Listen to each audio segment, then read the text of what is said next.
नमस्कार। हर साल 26 जनवरी को हम सब टीवी पर गणतंत्र दिवस की परेड देखते हैं, है ना?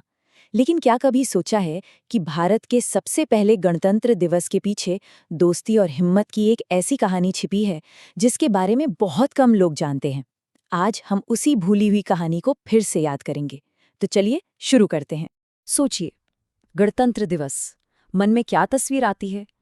कर्तव्य पथ पर सैनिकों की वो कदम ताल, आसमान में गरजते फाइटर जेट्स और अलग-अलग राज्यों की वो रंग बिरंगी झांकियां। ये एक ऐसा नजारा है जो हम सबके दिल में बसा हुआ है। लेकिन चलिए थोड़ा पीछे चलते हैं, एकदम शुरुआत में, साल 1950, जब भारत ने अपना पहला पहला गणतंत्र दिवस मनाया था। तो उस ऐतिहासिक दिन पर हमारा चीफ गेस्ट कौन था? यकीन मानिए, जवाब आपको चौंका देगा। तो इस सवाल का जवाब ढूंढने के लिए ना हमें जरा टाइम मशीन में बैठकर पीछे जाना होगा।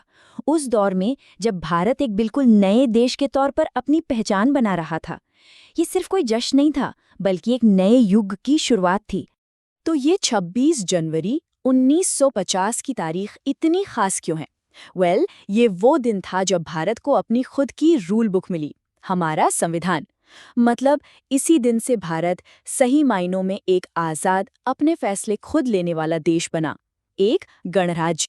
पर सवाल ये है कि 26 जनवरी ही क्यों, कोई और दिन क्यों नहीं?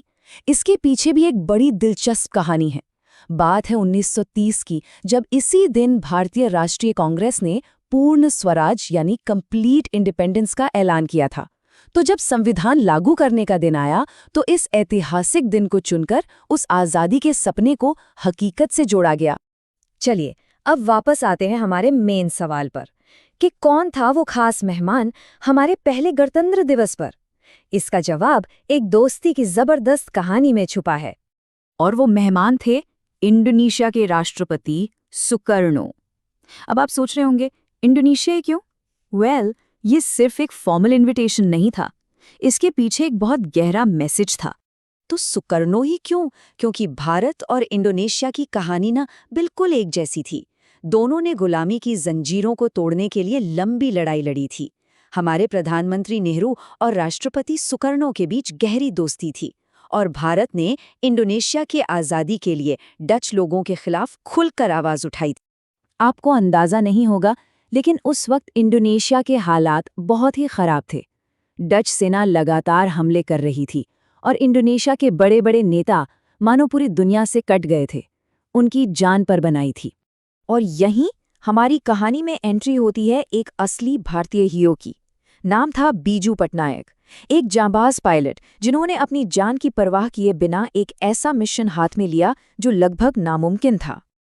और उन्होंने वो कर दिखाया। बीजू पटनायक दुश्मनों की नजरों से बचकर इंडोनेशिया पहुंचे और वहां के प्रधानमंत्री को सुरक्षित दिल्ली ले आए। सोचिए, इस एक कारनामे ने दुनिया को दिखा दिया कि भारत दोस्ती निभाने के लिए किसी भी हद तक जा सकता है। यहीं से दोनों देशों के बीच एक अटूट रिश्ते की बुनियाद पड़ी। लेकिन ये दोस्ती सिर्फ मुश्किल वक्त में साथ देने या राजनीति तक ही सीमित नहीं थी। भारत और इंडोनेशिया का रिश्ता तो सदियों पुराना है, एक ऐसा सांस्कृतिक रिश्ता जिसे बड़े प्यार से मसाला बुम्बू रिश्ता कहा जाता है। ये बात तो शायद बहुत कम लोग जानते होंगे कि इंडोनेशिया के नाम में ही इंडिया छिपा है। इंडो शब्द इंडिया से ही लिया गया है। ये दिखाता है कि हमारा कनेक्शन कितना गहरा है।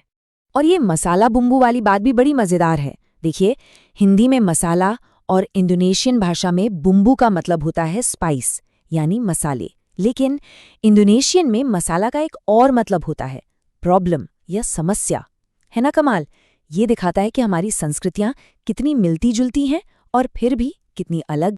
तो इस पूरी कहानी से हमें सीखने को क्या मिलता है? ये सिर्फ इतिहास का एक पन्ना नहीं है, बल्कि इससे कहीं ज्यादा है। तो हमें ये याद रखना चाहिए कि भारत का पहला गणतंत्र दिवस सिर्फ एक परेड या जश्न नहीं था, ये दुनिया के लिए एक पावरफुल मैसेज था। ये उस दोस्ती का जश्न था जो आज़ादी की लड़ाई में साथ लड़ने से पैदा हुई थी।